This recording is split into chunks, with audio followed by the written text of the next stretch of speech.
Good morning, everybody. Thank you for joining us. Today I have Secretary of Tourism, Jim Hagan, with me, and he is going to give us a brief update on a topic and then also be willing to take questions. Two updates, though. I wanted to talk first about revenue numbers. The details of projected state revenues will be up on covid.sd.gov. You can see the details there. Overall, what they will show you is that we're in pretty good shape as of today. But we're not out of the woods yet. We know that it's been an extremely difficult several months, and while sales tax revenues do look down, they're about 0.3% less than the legislative revised estimate, which is $4.4 million. We also know that we're seeing big impacts in other areas of funding and that there will be long-term effects because of business losses in the state and families that have been dramatically hurt by the downturn in the economy. The tourism tax revenues, for example, which flow directly into the Department of Tourism to fund their operations, are down 3.1% year to date. Compared to last year, those numbers are down approximately 70%. Dramatic impact on tourism tax. Also, our gas tax numbers, with so many people that are not traveling right now, they're down 14.4% year over year in May. Now remember, we didn't shut down our economy. We didn't close businesses. We allowed them to find creative ways to take care of their customers and their employees. But that doesn't mean that every business is going to be able to weather this storm. This has been very difficult for them. They're financially hurt, and it will be a period of time here to see how many will survive and continue to thrive in South Dakota in the future. I do want to thank South Dakotans who have really stepped up and supported a lot of our local businesses. It has meant the world to them and to me and to our state that you're willing to support those local businesses, restaurants, stores, to keep them going and continue to live out their dreams here in South Dakota. Now, one of the reasons that we're seeing potentially not as much impact to our sales tax revenues could be because of the amount of dollars that have flown in through federal stimulus packages and legislation. A lot of it has been distributed to South Dakotans, and we know that businesses and tourism will continue to struggle, but there literally has been tens of millions of dollars that have gone out to individuals and businesses, which may be delaying the impact that we'll see on our bottom line. The one thing we do know for sure is that we will not be having a special session in June. We will not be having that special session in the coming weeks, and we'll continue to reevaluate and speak with legislative leaders to plan for the future. Now, I wanted to give you an update on a second topic, and it has to do with fireworks at Mount Rushmore on July 3rd. This has been a challenging last several months. I know there's a lot of folks who are looking forward to getting back to normal, getting back to sports, church activities, and spending time with their friends and family. Another thing that we're going to go back to and focus on the fun and excitement of is celebrating America's birthday. The fireworks show at Mount Rushmore is going to be exciting. It's been over a year and a half of planning, and I appreciate the hard work of the tourism department, members in my office, also Department of Interior, and the president to make sure that this event can happen and that it is truly going to be spectacular. It would not be possible without everybody's help in this team effort. I have Secretary Hagan here, who's going to announce some specific details when it comes to the celebration that will happen at Mount Rushmore, and with that, I'd like to turn it over to Jim. Good morning. Thank you, Governor. Jim Hagan, Secretary of Tourism. It is an exciting day for us. We have been, as the Governor just noted, we have been working for well over a year to put this fireworks celebration together. It was May 26th of last year where we signed a memorandum of agreement with the federal government to explore bringing back those fireworks. And we have been through a really, really rough patch these past couple of months. Not only the state, this country, but the globe has as well. So we can't think of anything better than to celebrate and have a little fun on July 3rd with a fireworks celebration at Mount Rushmore. So some specifics on the event. First off, you will need a ticket to attend the fireworks show. And again, it's on July 3rd. The tickets will be handled by a lottery system through recreation.gov. That lottery system opens tomorrow morning, and it will close around midnight next Monday. And so you can go to recreation.gov or you can go to travelsouthdakota.com for more specifics on that lottery and how you can enter to hopefully get a ticket. We're planning for a crowd of around 7,500. We're doing everything we can to work diligently to make this a safe and fun event for all attendees. So again, any specific questions, please go to travelsouthDakota.com. We have put together a list of FAQs that will reside on that site. We'll add to that FAQ document as questions may arise that we haven't thought about. But any question that you have can be answered through those FAQs at travelsouthDakota.com. Again, the lottery opens tomorrow morning at recreation.gov, 10 a.m. Eastern Time, 8 Mountain Time. And so we will look forward to everyone getting on that site and hopefully getting a ticket to join us at the celebration. I too want to echo our thanks to the President, to the Department of the Interior, the National Park Service, our local partners at the county and state level. They have been phenomenal. They have put in hundreds, if not thousands of hours into this planning, and we're ready to put on a show and celebrate America's birthday. Governor, I'll turn it back to you. There will be no better place to celebrate our independence, and we are excited that President Trump will be joining us for this event. And he and the Department of Interior, the National Park Service, have just been phenomenal in helping to plan it. We're looking forward to bringing the celebration back, not just to South Dakota and Mount Rushmore, but to the entire nation. And the entire nation is truly excited about having it here. So with that, let's open it up to any questions that you may have. JP from KOI News Radio. Sure, go ahead, JP. Thank you very much, Governor. Sounds like a big event at Mount Rushmore, and also with the President planning to attend. Any idea on cost estimates for the state of South Dakota? We are still compiling the cost estimates, and we'll be able to share those in the coming days. Thank you. This is Stephen Grove from AP. Sure, go ahead, Stephen. I'm wondering if there has been any adjustments to the state's modeling for COVID-19 to account for people coming to the state with that, or are there other concerns with coronavirus with the bump in tourism? No, there hasn't been any reevaluation of modeling, and we don't plan to do any more changes to modeling. As we've seen, the modeling was good for us to prepare a plan for how we would take care of people in our hospital systems, how we would take care of folks that needed ICU care and ventilators.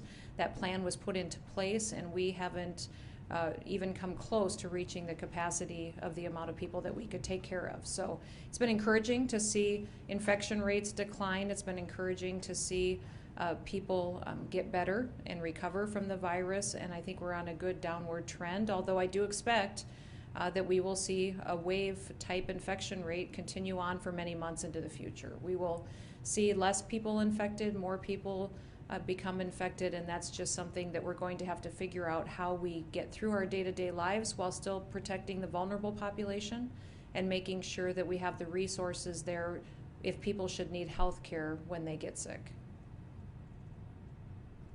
If I could follow up, Sure. Do healthcare providers need to prepare for any increasing cases with people coming to the state for this event? Well, we've seen people coming into the state for several weeks now, and we've continued to see our infection rates decline. So I would say for the data from what we're seeing on the ground is that our health care providers are adequately prepared. Bob, did you have a question? No? Lee Strubinger, SCPB. Sure, go ahead, Lee. Thank you. I was wondering, I wanted to clarify on the 7,500. Is that 7,500 people in the memorial? And what is the plan in terms of social distancing and keeping it safe for 7,500 people in that arena area? There will be 7,500 people that will need tickets to get into areas that will be ticketed. Obviously, people can be in many other areas of the hills and be able to watch the show and still be able to enjoy it. And we will have a lot of different coverage in the media as well, where people all around the world will have their eyes focused on Mount Rushmore on the evening of July 3rd. We did have a plan originally of social distancing. We do not anticipate doing any social distancing activities during the celebration.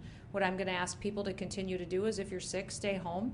If you're the vulnerable population and you're worried about the virus, then you should stay home. People will have all the information that they need to know exactly what it will look like at Mount Rushmore, so they can make a decision for themselves if they'd like to attend or not. Governor Todd, Fellow.com News. Okay, I'll go to Todd, and then I've got a question in the room. Go ahead, Todd. Thank you, Governor.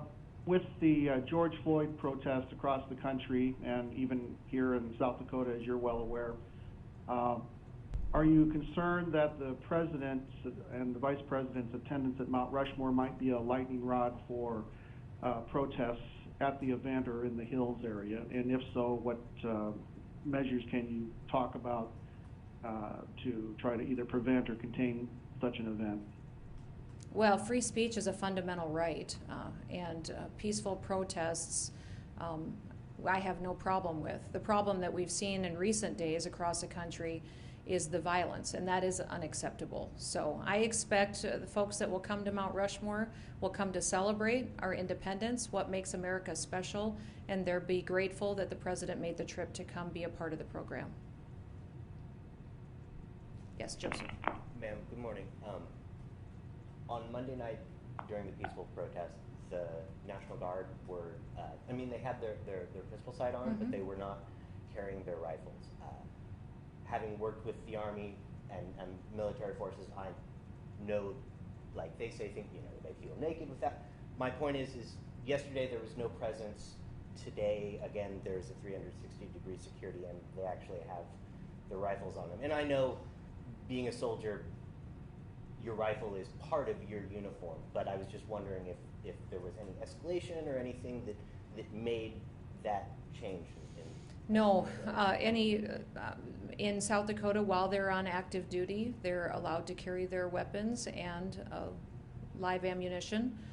There is not any details that I would share we have higher security today than we did yesterday. And I probably won't share more specifics as to what significant threats we may see in different parts of the state today. Thank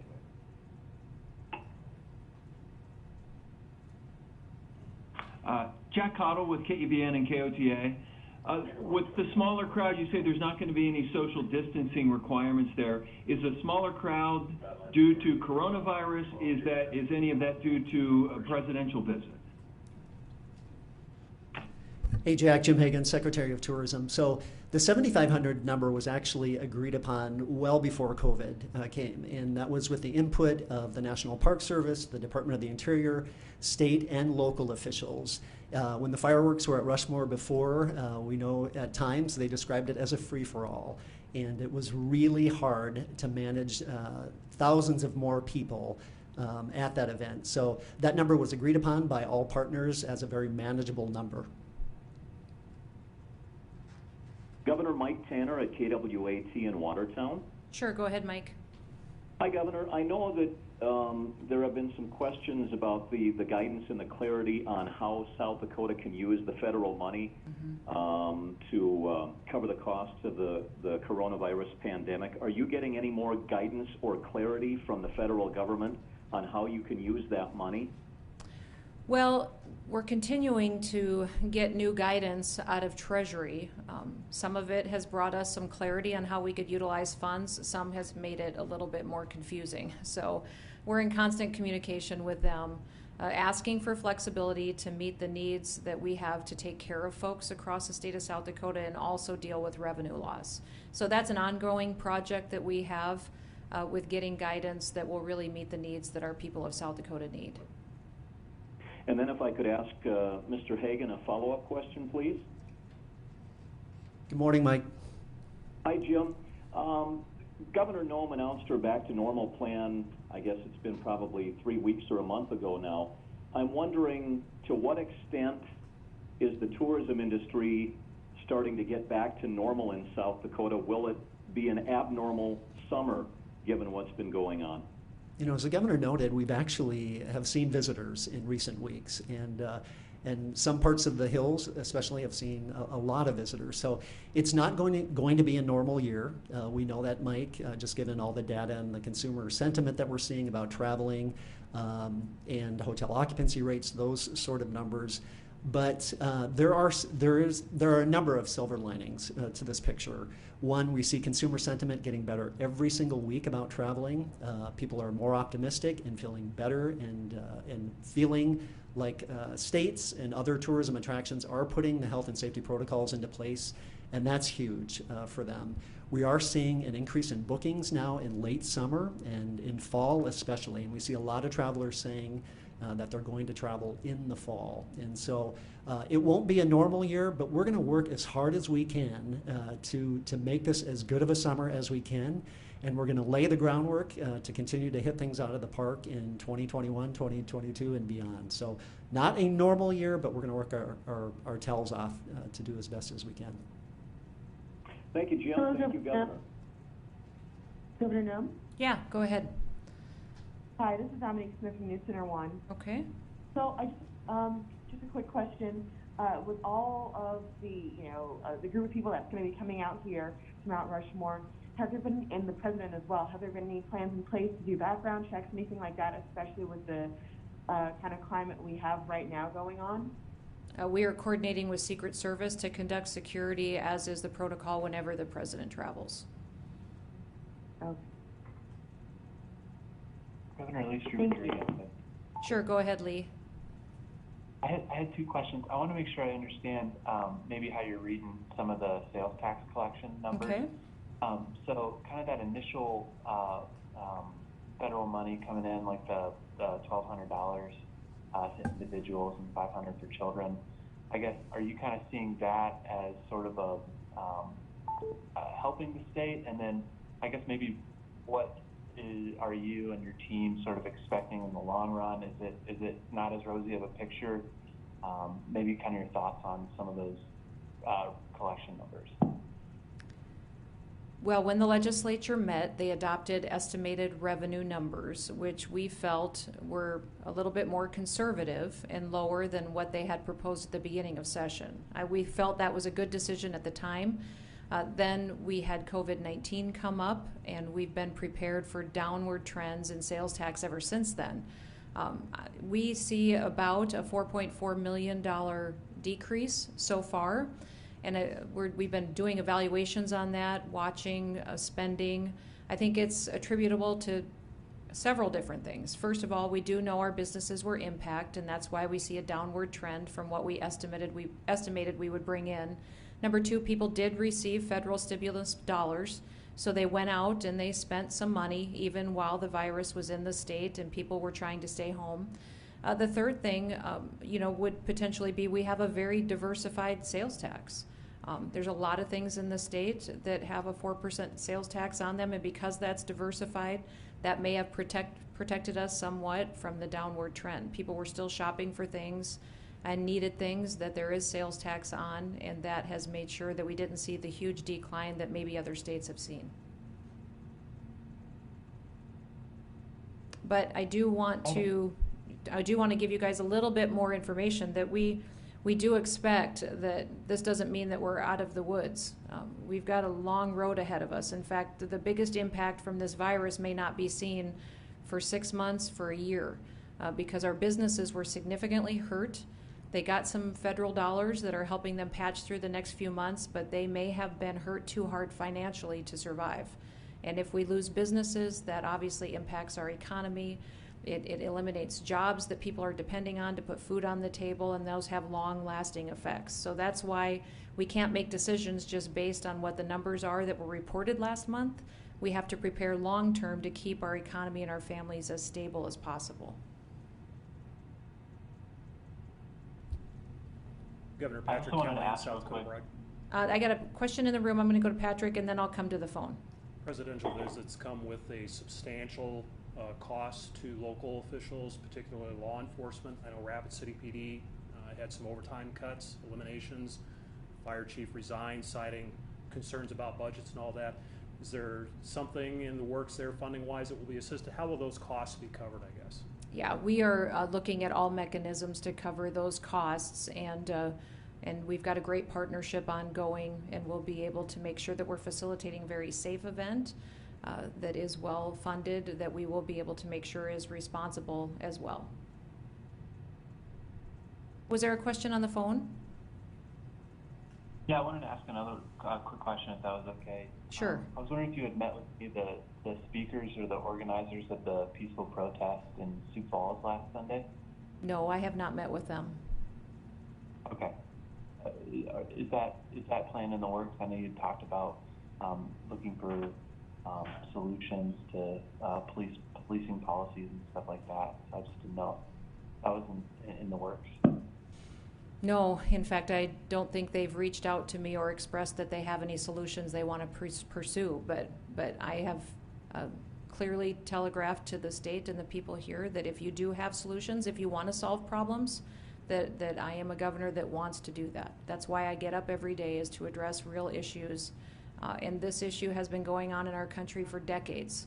It's a big one. So I would appreciate people not just talking about the problem, but being willing to help me solve it. JP from KORN News Radio. Go ahead, JP. Thank you. Secretary Hagan, could you please give us an idea of how you adjusted your target markets for this tourism season since the COVID-19 pandemic? Very good. Good morning, JP. Great question. So what we've done is we have, consumers are saying that they want a road trip this year. They're not interested in longer travel, so we have adjusted our market to markets within 500 miles of South Dakota. So really, we had Chicago and Dallas were two, Chicago a fairly new market, Dallas a brand new market that we were targeting this spring and this summer. We have decided to pull out of those markets and really focus on Minneapolis, St. Paul, Denver, Omaha, those drive markets within about 500, 600 miles of South Dakota. So the road trip, consumer sentiment survey after survey says the road trip is what it's all about when people start traveling again, and even those who are traveling now. And we are the perfect destination for the road trip. We're the ultimate American road trip with all these great roadside attractions, national parks, state parks. So that message pivoted from one of stay home and stay safe to one that is now actively courting visitors to come to the state. And our message to them is that we're ready for you. We're going to be safe for you when it's right for you to travel. Great places are waiting for you when the time is right for you. Thank you. Governor, this is Stephen Groves from the AP. Sure, go ahead, Stephen. I was wondering if you could give us an update on the coronavirus funding, if that money has been allotted or spent yet. And then I know there was also, you were looking at allotting that for some March salaries for state government employees. If you've gotten clarity on that from the federal government, if that will be allowed, and how that kind of affects the budget picture going forward. Well, we are continuing to evaluate dollars and how they can be spent. I will say that there was a lot of dollars that flowed to the state from the federal government through different legislative packages. Some of that went directly to different entities and not to the state of South Dakota. Some was directly allocated to tribes. Some was directly allocated to K-12, to higher education. Those dollars may or may not have been spent. What we're doing in the state with what the dollars have been brought to us is making sure we have clear guidance before we start handing out those dollars. So a lot of these dollars can be used, and it's very clear for COVID-19 response. The dollars that we aren't clear on how they should be distributed, we're holding on until we're positive where that money should go and that it is the appropriate use. And that's that $1.25 billion, is that correct? Well, that's what was brought to the state of South Dakota, but there was dollars beyond that that maybe went directly to other entities in the state.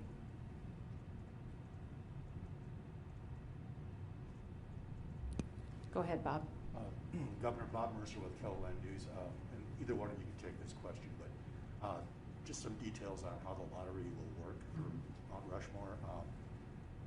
Can people go there today and get in line, or do they need to wait till a time? Can you just quickly walk through that for me? Great. Thank you, Bob. So I'll reiterate, you must have a ticket, one, to attend the fireworks celebration. The lottery will open tomorrow morning at 10 a.m. Eastern Time, 9 Central, 8 Mountain. You can go to recreation.gov, and they'll have a whole platform set up there to which you enter the lottery. The lottery closes then next Monday at about midnight Eastern Time. And those ticket holder, or those who are awarded tickets, will be notified by June 12th via email from recreation.gov. And with that email, if you're successful in obtaining a ticket, will be all sorts of information available to those ticket holders about how the event will occur, what they can bring with them, what they can't bring, more information on security checkpoints, etc. So the lottery opens tomorrow morning, recreation.gov. It'll close Monday evening at about midnight, and winners will be notified by June 12th. And just to clarify, you said next Monday. Is that this coming Monday or the following Monday? Yes, and people should be aware that it could close much sooner than that. We expect high demand for these tickets, so if you are available tomorrow morning, get online, put in your application for those tickets, because they could be gone quite quickly. The other clarification I would give you, Bob, is just that everything is done online, and it is being administered by the National Park Service. We will certainly answer your questions if you have questions at the Governor's Office or the Department of Tourism, but it is being administered by the National Park Service, and we felt that was the fairest way to make sure that every single South Dakotan had an opportunity to attend.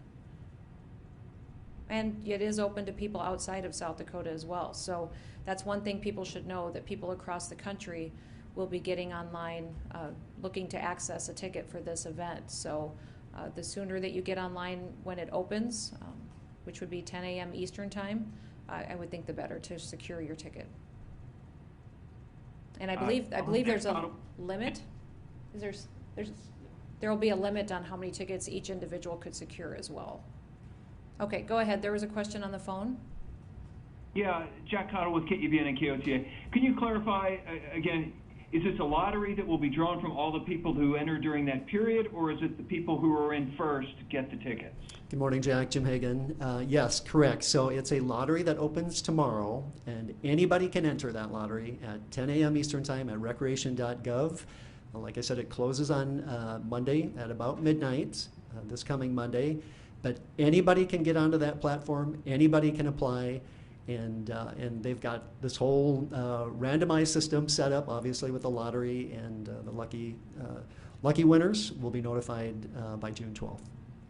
Forgive me, sir, you didn't quite clarify as to how much, like, he, I think, asked, and I'm curious now too, like, is it a complete randomized, or is it going to be like, as the numbers come in, you know, you've got this many applications, these many people are cleared, we're done, or is it like, we're going to take applications till Monday and then, you know, like spin a wheel, and I realize it won't be spin a wheel because we have electronics and stuff, but. No, Jim actually clarified that it will be apply online, it'll close on Monday, and then they'll draw out of the total number of applications. So if 60,000 people could apply, then they will choose out of that the 7,500 tickets. So keep applying. You know, if you can't get on right away on Monday, or before Monday, you'll be able to still be in the lottery drawing. Jim clarified that very well. Will people all be seated in the amphitheater area? Jim Hagan, Secretary of Tourism. Actually, we'll have two zones. So zone 1 will be the amphitheater. There'll be a zone 2, which is just right across the highway, Highway 244. It's a gravel parking lot that is part of the memorial as well. So two zones. So you'll see in the amphitheater and those in zone 2. For those who don't have a direct view of the amphitheater, we are working now to provide jumbo screens and audio as well, so they can actually see the program. Obviously, they'll have a great shot of the fireworks, but we want them to also see the program that will be going on as well. We can take one more question.